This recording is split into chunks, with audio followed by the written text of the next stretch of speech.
নমস্কাৰ স্বাগতম জনাইছো মোৰ এই ইউটিউব চেনেলটোলৈ ৰিয়েল লাইফ অফ কুইন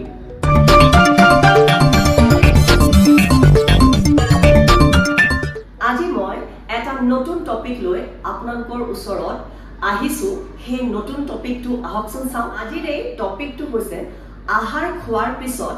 কি 7টা কাম আমি কৰিব নালাগে 7টা তাৰে ভিতৰত প্ৰথম নম্বৰটো হৈছে পানী খাব নালাগে কাৰণ যাৰ ফলত পাচনতন্ত্ৰত জোৰ পৰে আৰু সেই জোৰৰ ফলত আমাৰ পেটত গ্যাস্ট্ৰিক হোৱাৰ সম্ভাৱনা থাকে দ্বিতীয়টো হৈছে আমি কোনো ধৰণৰ এনেকুৱা হেভি ওয়াৰ্কআউট অথবা হেভি যোগা যেনেকৈ পাৱাৰ যোগা থাকে তেনেকুৱা আমি কোনো ধৰণৰ যেনেকুৱা হ্যান্ডস্ট্যান্ড থাকে কোনো ধৰণৰ আমি তেনেকুৱা যোগা আমি কৰাটো যোগ্য নহয় আহাৰ খোৱাৰ পাছত আমি সাধাৰণভাৱে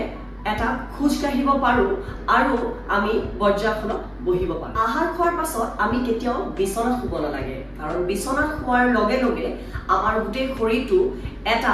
ঢিলা পৰ্যায়লৈ গুচি যায় যাৰ ফলত আকৌ পাচনতন্ত্ৰত খুব বেয়া ধৰণে জোৰ পৰে চতুৰ্থটো হৈছে আমি কোনো ধৰণৰ মিঠা জাতীয় পদাৰ্থ খাব নালাগে কাৰণ মিঠা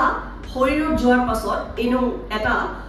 খুব স্লো ডাইজেষ্ট হয় সো স্লো ডাইজেষ্ট হোৱাৰ পাছত আমাৰ শৰীৰত খুব সোনকালে ফেট জমা হোৱাত সহায় কৰে যাৰ ফলত আমাৰ এগেইন পাচনতন্ত্ৰত জোৰ পৰে আৰু গেছৰ প্ৰভাৱ পৰে পঞ্চমটো হৈছে কোনো ধৰণৰ এলকহল ইউজ কৰিব নালাগে কাৰণ এলকহল ইউজ কৰাৰ পাছত আমাৰ পেটত এসিড ৰিফ্লেকশন হয় যাৰ ফলত আমাৰ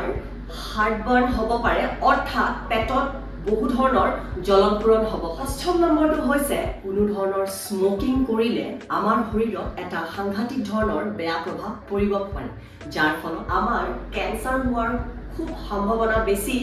আৰু লগতে হাৰ্ট ডিজিজ হোৱাৰ সম্ভাৱনা থাকে আমাৰ আজি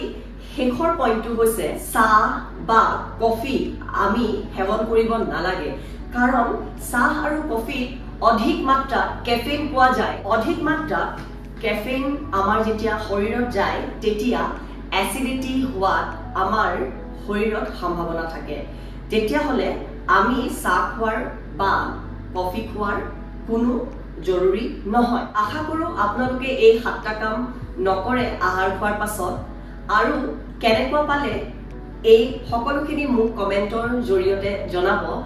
আজি ইমানতে মই সমাপ্ত কৰিলো আৰু এটা নতুন টপিক লৈ আপোনালোকৰ ওচৰত মই আহিম আজিৰ বাবে ধন্যবাদ